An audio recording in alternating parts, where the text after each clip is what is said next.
Hey, welcome to Eat Your Backyard, my YouTube channel where I talk about all kinds of edibles and tropical, subtropical ornamentals. In this video, I'm going to tell you about some dune edibles, things that are edible that grow naturally, wildly in Florida East Coast dune environment. And behind me I have one of the most common. It's actually not that common outside of Florida, as it turns out, but oops, okay, that's better. But this is the sea grape. Now, sea grape is a super cool plant. This is fall. Now there's no fruit on it, but they do produce fruit that's about the size of a grape, a little smaller than a regular grape you'd see in the grocery store, right around for about 2 to 4 weeks in the spring.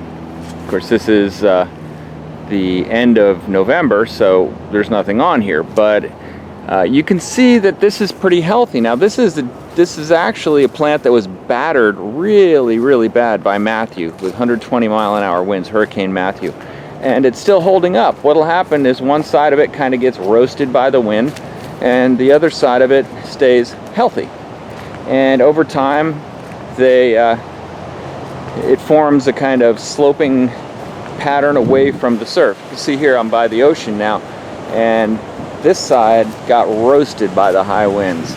Just completely annihilated by the high winds. And you can also see that it naturally just kind of slopes away from the angle of the winds out here that blow on it constantly, but especially during tropical storms and hurricanes.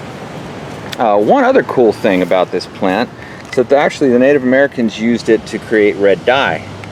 And if you look in the kind of spine down the leaves, you can see that redness in it. The sap does have kind of a reddish color to it, which is really cool. The other thing is it has these gigantic oval leaves that are very rigid. Now if you're growing it in a landscaping application, you know, they don't break down that easily and they do kind of tumble, so it is known as a somewhat dirty selection. But nonetheless, it's an interesting plant. The other thing about it is that the wood is very flexible and very brittle. So this is not you know, a tremendously great tree for tree forming necessarily, because eventually in a high wind it's going to snap, and it happens all the time. And you can see that it wants to just lay down on the ground and grow across the ground like it does here in the dune environment. That's the very natural way of for it to grow. However, you know, you can see here, there's the native trash can, you can see that it is already starting to produce the flowers which will become the grapes eventually. So these little flowers, and you see there's like pollinators flying around it, bees flying around it, and let me see if I can smell it. It actually smells really good, almost like a lilac. So every one of these, and it will produce, this one bush will produce hundreds, maybe thousands of these, and each one of these flowers will produce at least 20 sea grapes. And the thing to do is to come down and pick them anywhere. It's not a protected thing. You just pick them as many as you can and then boil them and then strain the pits out. The pit is really about 70% of the fruit, and then you just have the skin that's on the outside.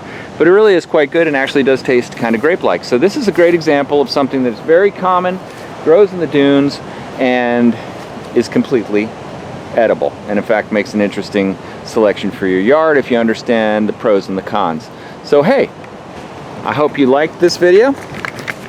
If you did, go ahead and like it. If you'd like to see more videos like this, go ahead and subscribe to Eat Your Backyard, and thanks for watching.